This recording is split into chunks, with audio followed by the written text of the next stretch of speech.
Bonjour et bienvenue dans cette petite vidéo qui s'inscrit dans le thème de la numérologie, un thème qui m'est assez cher et important pour pouvoir réussir concrètement de qui l'on est. Et aujourd'hui, je choisis de vous expliquer en quoi votre thème numérologique peut vous aider à comprendre votre relation à l'argent, à vos talents et savoir en fait quel lien il y a entre tout ça. C'est un petit exemple voilà, assez concret, mais qui sera évidemment nécessaire de conforter ou de comparer vous dans votre thème à votre cas et à votre thème numérologique qui vous est propre. Mais déjà, ça peut vous donner un aperçu de comment on réussit en fait à pouvoir interpréter les chiffres et les nombres et surtout à comprendre que ce n'est pas du tout de la prédiction, c'est vraiment comment on est codé et ce qui est vraiment en nous. Donc voilà. Donc c'est le thème que je vous propose et je vous propose de vous expliquer où sont situés ces deux domaines et comment on peut réussir à trouver les clés, à trouver des outils surtout, pour pouvoir mieux comprendre comment on fonctionne par rapport à ce thème, mais également comment on peut le transformer, l'améliorer, le potentialiser. Alors on y va. Donc déjà, ce que je voudrais rappeler, parce que je le dis dans ma téléclasse, mais tout le monde n'aura pas assisté à ma téléclasse, donc pour faire un thème numérologique, on se base sur quoi? En tout cas, moi, pour ma partie, je me base sur votre date de naissance, vos prénoms, tous, votre nom de famille et le nom de jeune fille de votre maman. Si vous êtes une femme, c'est également votre nom de jeune fille de naissance. Donc c'est souvent, vous portez souvent le nom du papa. Ensuite, comment cela s'articule? Assez simplement. Il y a les informations qui sont données par rapport à la date de naissance. Donc là, on a plutôt des informations sur les cycles, sur votre itinéraire, ce que vous avez choisi comme itinéraire, c'est ce qu'on appelle le chemin de vie, et sur les périodes qui vous sont propices. Et ensuite, on a vos prénoms, et donc votre nom, qui là va nous apporter des informations sur votre potentiel, plus particulièrement, et sur ce que vous avez en vous, dans votre boîte à outils, pour réussir. Donc ça se trouve ce qu'on appelle dans l'inclusion. C'est une ligne qui fait partie d'un tableau que je vous présenterai tout à l'heure, et je vous montrerai également dans quelle case de l'inclusion, en fait, la relation à l'argent et les talents sont situés. Alors, les domaines qui sont liés à la maison 8. Alors la maison 8, c'est justement la maison qui nous intéresse dans l'inclusion. C'est là où on va pouvoir mieux appréhender votre relation à l'argent, votre rapport au monde matériel, mais pas que. C'est également dans cette maison-là où on voit votre relation à l'argent, le lien que vous pouvez entretenir avec la notion de justice ou de justesse, le rapport à votre ambition sociale, comment vous vous positionnez par rapport à cela. Et enfin, tout ce qui concerne ce que j'appelle la puissance intérieure, c'est-à-dire là où on a vraiment une grosse part qui est liée à nos talents et à ce qu'on aime faire, mais à ce qu'on a la possibilité de faire, vraiment notre pouvoir intérieur qui est en nous. Alors comment ça se passe? En fait, ici, on a les maisons. 1, 2, 3, 4, 5, 6, 7, 8, 9 qui sont en rapport avec plusieurs domaines.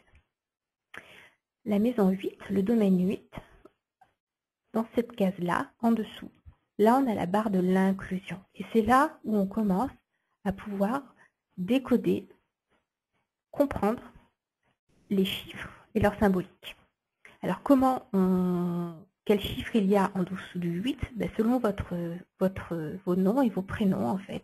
Les lettres sont codées de 1 à 9 et je sais combien vous avez de valeur 8 dans votre prénom et dans votre nom.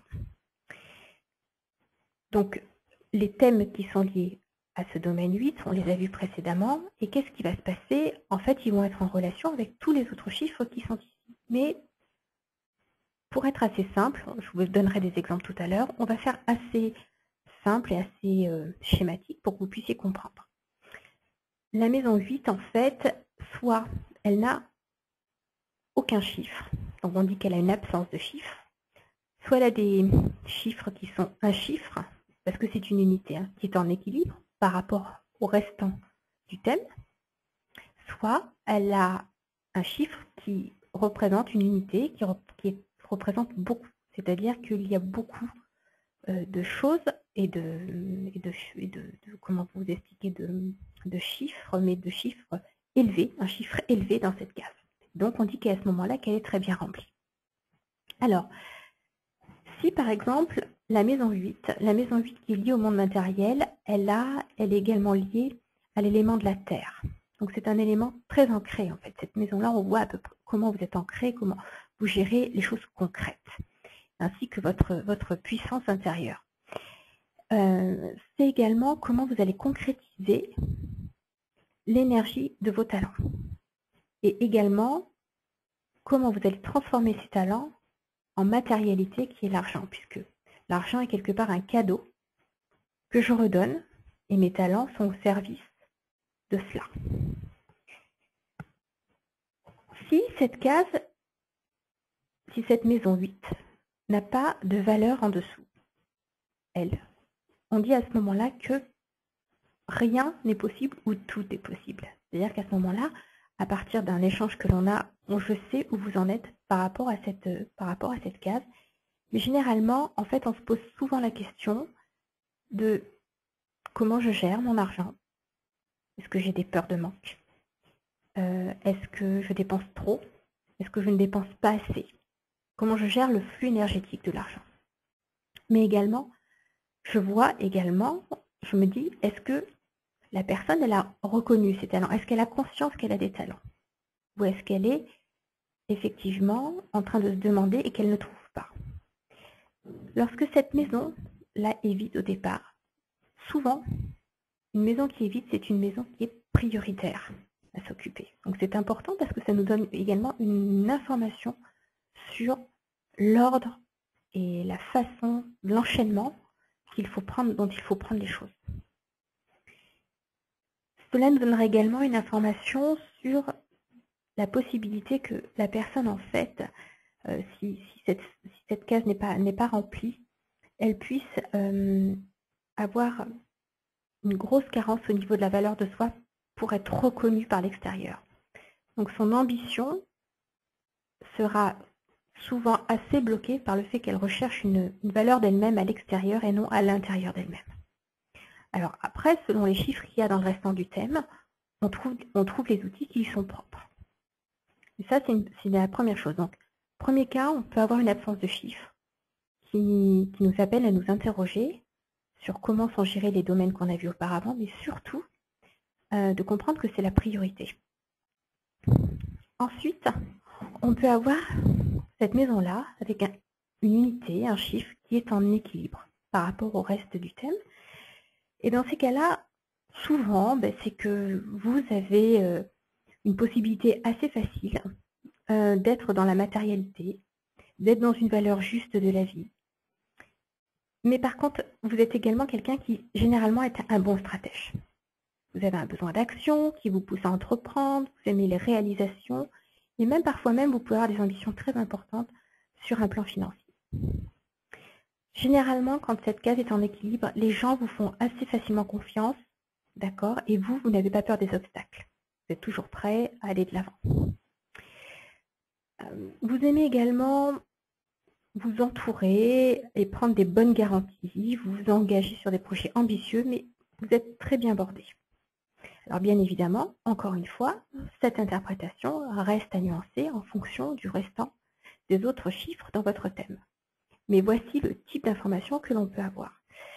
C'est généralement des gens qui sont de très bons gestionnaires et qui sont assez consciencieux tout en bâtissant, c'est-à-dire en réalisant des choses et en construisant. C'est du solide. Par contre, si cette case-là, justement en dessous, est très bien remplie, c'est-à-dire avec un chiffre de valeur importante, élevé, là, on pourrait avoir une tendance à avoir une ambition trop importante pas forcément générer de la bonne façon en termes d'énergie. Ça peut être quelqu'un qui a tendance toujours à vouloir être assez dirigiste et très intransigeant avec peu de tolérance. Mais par contre, le bon côté, c'est qu'il a de l'envergure et il a beaucoup d'élan. Quelqu'un qui a cette case trop bien remplie, je dirais, peut avoir également souvent des problèmes de plexus ou d'estomac parce que, en fait, il freine ses élans de cœur au profit de la matérialité. Et donc, selon évidemment le restant du thème, cela peut prendre de l'importance, mais aussi une importance sur sa santé, d'accord, qu'il faut ménager. Prenons un exemple un peu plus concret. Si par exemple j'avais un chiffre 1 dans le 8, dans la maison 8, je ne fais l'interprétation ici que de cette signification sans aucun lien autour. Donc c'est évidemment à réguler, ce ne sera pas le cas pour tout le monde. Et quelqu'un qui a un chiffre 1, c'est quelqu'un qui a la possibilité d'être leader dans son domaine, c'est-à-dire qu'il sait reconnaître ses talents, son potentiel seul, et qu'il a également le potentiel de pouvoir exercer quelque chose seul, c'est-à-dire qu'il va de l'avant, qui est ambitieux et qui est en toute autonomie. Il peut être un leader, il peut être un guide. Par contre, il peut également être angoissé. Le 1 est très en amont, mais peut également être très angoissé par rapport à sa gestion de l'argent et à la façon de gérer son argent. Ne pas voir plusieurs possibilités, plusieurs solutions lorsqu'un problème financier s'annonce à lui. C'est également quelqu'un qui cherchera à être entendu pour avoir raison. La notion de justice de ce côté-là est très important. Alors, en fonction du restant du thème, soit il sera entendu comme un guide, comme un leader, ou également, peut-être trop, comme un chef, comme quelqu'un qui veut imposer ses idées. Voilà. Donc, voilà un petit peu comment ce domaine 8, qui correspond à la maison de l'ambition sociale, du pouvoir, surtout de la matérialité de l'argent et de la reconnaissance de ses talents, peut apporter des outils, des chemins sur votre façon d'avoir cette relation à vos talents et à l'argent. Ce que je vous propose, c'est soit d'écouter également ma téléclasse en relation avec les clés de réussite qui sont liées à la numérologie, ou également de choisir de faire votre thème. Et dans ce cas-là, je vous propose simplement d'aller en bas de la page du pack coaching et numéros et de cliquer sur le bouton qui est en bas afin de pouvoir prendre votre séance et que nous puissions prendre une date pour pouvoir réaliser votre thème numérologique et que je vous accompagne pendant une séance ensuite sur le domaine que vous aurez choisi. Je vous souhaite une très très bonne écoute, une très bonne lecture de la page en numérologie et je vous dis à très bientôt pour réussir ensemble en beauté.